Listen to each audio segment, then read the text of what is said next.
कैसे हो ध्रुव भाई? पहचाना क्या? हम उसी देश के नागरिक हैं जिस देश के तुम हो। हम उसी धर्म की पैदाइश हैं जिससे तुम हो। पर हम तो विश्वास रखते हैं, हाथ जोड़ते हैं, पर तुम काल्पनिक कहते हो। देखा था तुम्हारा एक वीडियो जिसमें तुम कह रहे थे कि राम सेतु काल्पनिक है, महाभारत असंभव है।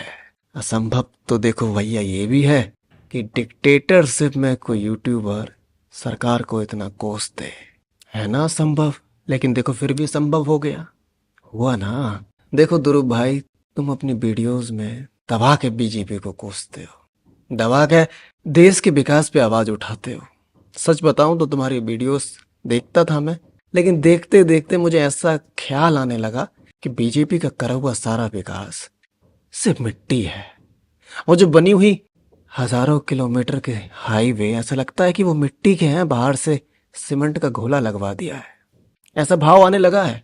वो जो राफेल आए थे ना, वो जो डिफेंस का आज एक्सपोर्ट हम करते हैं, वो जो इसरो की तरक्की, सब लगता है खाली न्यूज में है, हकीकत में नहीं है। हकीकत तो वही है जो तुम बताते हो, ऐसा भाव आने लगता है। पर वो तो हम तुम्हारी सो कॉल्ड पढ़ी लिखी जनता से ज्यादा समझदार हैं, तो गूगल कर लेते हैं, रिपोर्ट्स पढ़ लेते हैं, विदेशों की भी, देश की भी। यूपीएससी एस्पायरेंट है ना। चलिए मुद्दे पे आते हैं। हमारा सवाल सिर्फ एक ही है, वो ये है कि तुम सरकार और बीजेपी इनकी चुनावी प्रक्रिया दिखाते हो, बहुत अच्छी बात है। जैसे कि चंडीगढ़ का चुनाव, बहुत अच्छा। देश का सच्चा नागरिक यही करता है। लेकिन देश का सच्चा नागरिक सरकार का विकास भी दिखाता है। पर तुम क्या करते हो? तुम वो करते हो जो एक विरोधी पार्टी करती है, केवल नेगेटिव, वो भी सिर्फ एक पार्टी के खिलाफ। तुम सरकार के विकास के कार्य क्यों नहीं दिखाते? तुम क्यों नहीं दिखाते कितनी सड़कें बन चुकी हैं? तुम क्यों नहीं दिखाते कितने मेडिकल कॉलेजेस आज हैं? तुम क्यों नहीं दिखाते कि आम आदमी की कमाई में कितनी वृद्धि हुई है? तुम क्यों नहीं दिखाते कि देश में कितना स्टार्टअप बूम हुआ है? तुम क्यों नहीं दिखाते डिफेंस में भारत क्या कर रहा है? तुम क्यों नहीं दिखाते कि 2014 से पहले का भारत और 14 के बाद का भारत? तुम दिखाते हो तो सिर्फ चुनावी प्रक्रिया, और दिखाते हो वो भी सिर्फ एक पार्टी की। तुम नहीं दिखाते अन्य पार्टियों की। तुमने कहा कि मोदी जी ने योगा फेमस किया है। मोदी जी के कहने पे यूएन ने 21 जून को वर्ल्ड योगा डे कर दिया है। लेकिन क्या लोग पहले योगा को नहीं जानते थे? ध्रुव भाई देखो, एक तरफा बातें नहीं। तुम ग्राफ दिखाओ, ग्राफ दिखाओ उन विदेशी यात्रियों का। ग्राफ दिखाओ भारत में आज कितने नागरिक योगा करते हैं और पहले कितने करते थे।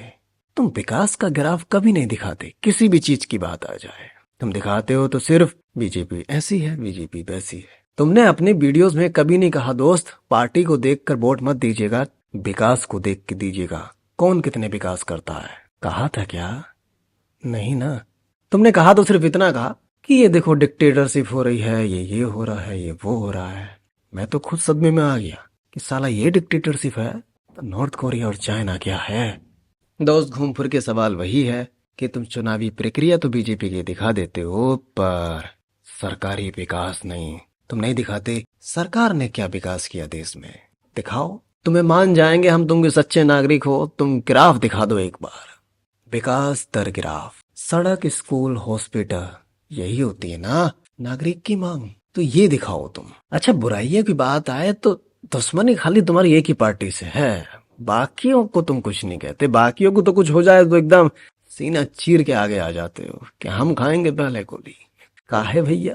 देखो, हम समर्थक नहीं है किसी पार्टी के, लेकिन हम तुम्हारी वीडियोस पे सवाल उठा रहे हैं कि हमें ये क्लियर करो, ऐसा क्यों है, ऐसा क्यों है।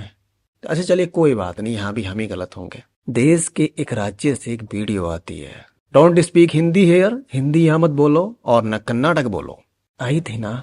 उस पे तुमने सवाल नहीं उठाया कि वो देश के लिए कितना खतरनाक साबित हो सकता है। जो संविधान में हमारे लिखा हुआ है ब्रदरहुड, उसके खिलाफ हो सकता है। उस पर तुमने कोई वीडियो नहीं बनाई। तुमने कहा वो मीडिया सारा बिका हुआ है। तुमने कहा वो दैनिक जागरण भी बिका हुआ है। देखिए कैसी खबर छापता है, Dhruv Rathee funded by China. लेकिन अभी इस खबर की पुष्टि नहीं हुई है। क्या फायदा दोस्तों ऐसी खबर छापने का? डिक्टेटरशिप मोदी, क्या फायदा ऐसा छापने का? बात इतनी सी है ध्रुव भाई, कोई किसी का नाम लेके अगर ज्यादा अखबार बेचे या पॉपुलर करे तो वो गलत है। तुम किसी का नाम लेके वीडियो चलाओ तो वो सही है। देख लेना खोल के वीडियो का ग्राफ। इतनी तरक्की ना मिली होगी तुम्हें जितनी मोदी जी की बुराई करके मिल गई, एक तरफा दिखा के। खुला चैलेंज है तुम्हें, खुला चैलेंज कि तुम सरकार का विकास दर दिखाओ। सरकार ने क्या विकास किया है, किसके लिए? देखिए ध्रुव भाई, बुरा मत मानिएगा, पर आप कर वो काम रहे हैं जो एक विरोधी पार्टी करती है। क्योंकि हमने कभी तुम्हारी वीडियोस में सरकार की तारीफ नहीं सुनी। अब ये हो नहीं सकता कि केवल ही बुराई के पात्र है सरकार। एक काम तो किया होगा अच्छा तुम्हारी निगाहों में। हमारी में तो चलो बहुत हैं गिनवाने आए तो। एयरपोर्टों की संख्या, अब तुम कहोगे गरीब का उससे क्या लेना? लेना है बाबूजी, हर किसी का लेना है, इस देश का लेना है। इस देश में अगर एक ईंट भी कहीं लगती है तो वो देश की ईंट है, किसी पार्टी की नहीं। पर तुम वो क्यों दिखाओगे? तुम तो यही कहोगे देखो बीजेपी की ईंट है, देश की ईंट नहीं है। बाकी तो तुमने धर्म को काल्पनिक कह ही दिया है। अब मंदिरों पर भी तुम आवाज दबा के उठाओगे, और उठाते भी होंगे कि मंदिर बना है दोस्तों, देखो अस्पताल बन गया होता। मेरा फिर कहना है कि तुम ग्राफ लाओ यार, तुम लाओ विदेशी यात्री कितने मंदिर जा रहे हैं, तुम लाओ ग्राफ दिखाओ 2014 से पहले यात्रियों की संख्या और 2014 के बाद। भाई साहब देखिए, सीधा सीधा कह रहे हैं तुमसे कि ये भारतीय समाज है, बहुत मासूम है, बहुत मासूम। बरसों पहले भी भटक गया था, परिणाम भुगता। आज मत भटकाओ। भारत को विकास की जरूरत है, और जो भी सरकार करती है उसका चयन होना चाहिए, ये हमारा कहना है। हम नहीं लेते किसी का नाम, हमें मतलब है विकास देख के हम वोट देंगे। लेकिन वीडियोज ऐसी बनाने से विकास छुप रहा है जो सरकार ने विकास किया है। और दूसरी बात, कभी भी किसी एक पार्टी की कमी मत दिखाओ, सबके दिखाओ, और सबका दिखाओ कि विकास कौन कितना करता है। बहुत सी बातें ध्रुव भाई एक वीडियो में कहाँ ही कह पाऊंगा, लेकिन सीधी सीधी बात है, तुम सिर्फ नेगेटिव वन साइड दिखाते हो पॉजिटिव दबाने के लिए। आप पार्टी को गलत कहिए, पर देश और देश के नागरिकों की आस्था को ठेस मत पहुंचाइए। चलो चलते हैं ध्रुव भाई, राम राम। लेकिन जवाब दीजिएगा कि वो विकास के ग्राफ की वीडियो कब आएगी, और विभिन्न सरकारों के करे गए कार्यों पर कब नजर डलेगी, और ये नफरत की वीडियो कब बंद होंगी। जय हिंद।